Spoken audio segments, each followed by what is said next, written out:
The Robin Hood of Colombia, Pablo Emilio Escobar Gaviria, was by some accounts the wealthiest criminal in history, making it to Forbes' list of billionaires straight for 7 years, from 1987 up until he died in 1993. In 1989, he was listed as the 7th richest man in the world. At its peak, Escobar's cartel was bringing in $420 million in revenue every week. By some reports, at the time of his death, Escobar controlled $30 billion in assets. That kind of money just couldn't vanish into thin air. Under normal circumstances, you would expect that kind of money to pass down a few generations, but you can't really pass down illegal money to your family. But the question remains, where did Escobar's money go after his death? Who got their hands on the Escobar fortune?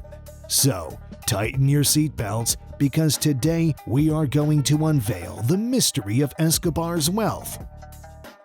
But before we begin, I would like for you guys to watch our previous video about Pablo Escobar, in which we discuss some of the strange facts about the king of cocaine, so you have an idea about his wealth. Also, subscribe to our channel for more interesting videos like this one, and don't forget to press the bell icon to get a notification whenever we upload a video. Questions about Escobar's wealth. Before we answer these questions, we would like to add that Escobar's son, Juan Pablo Escobar, who was 16 at the time of his father's death, has disputed this version of events in reply to Forbes' article estimating Escobar's remaining fortune north of $3 billion. He said, quote, "One day, Forbes, they just decided to include my father on that list, and the only thing that caused was to create immeasurable damage to my family. We thank Forbes for the blackmailing, kidnaps of several relatives. I escaped myself from some 10 kidnapping attempts, all thanks to the news that my father had $3 billion. Had he ever had such an amount of money, he would have destroyed all of Colombia. My father never met anyone from that pseudo magazine, so what happened to Escobar's wealth?"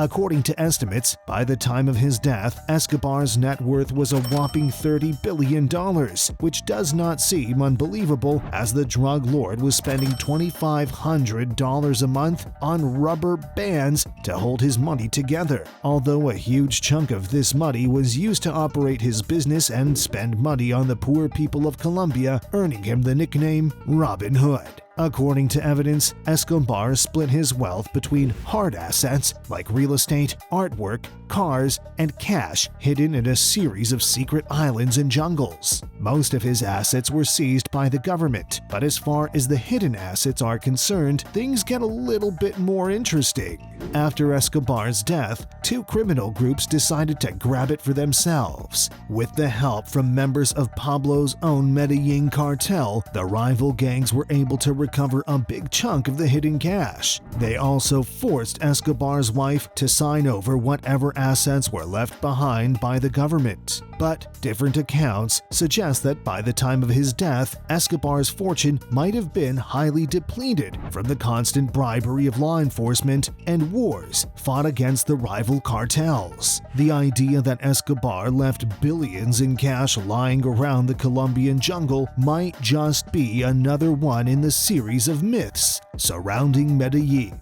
So, if you were planning on embarking on a treasure hunt in Colombia, you might want to reconsider. What did the Escobars get?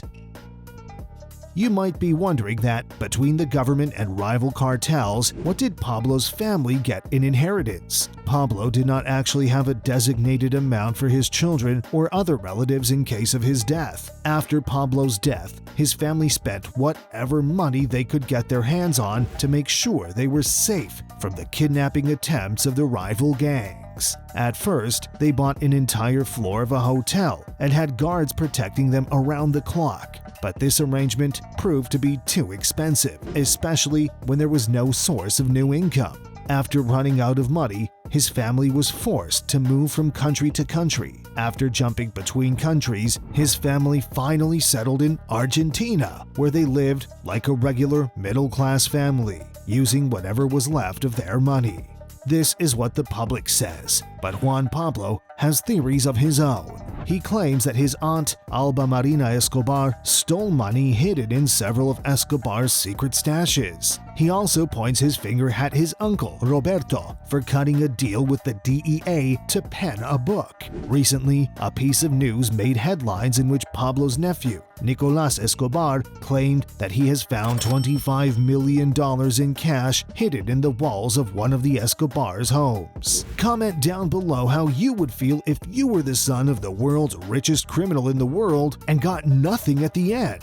Do not forget to like the video and share it with your friends who are fans of the Narcos TV show. Make sure to smash the subscribe button and hit the bell icon to never miss any amazing videos from us. Until the next video, stay tuned.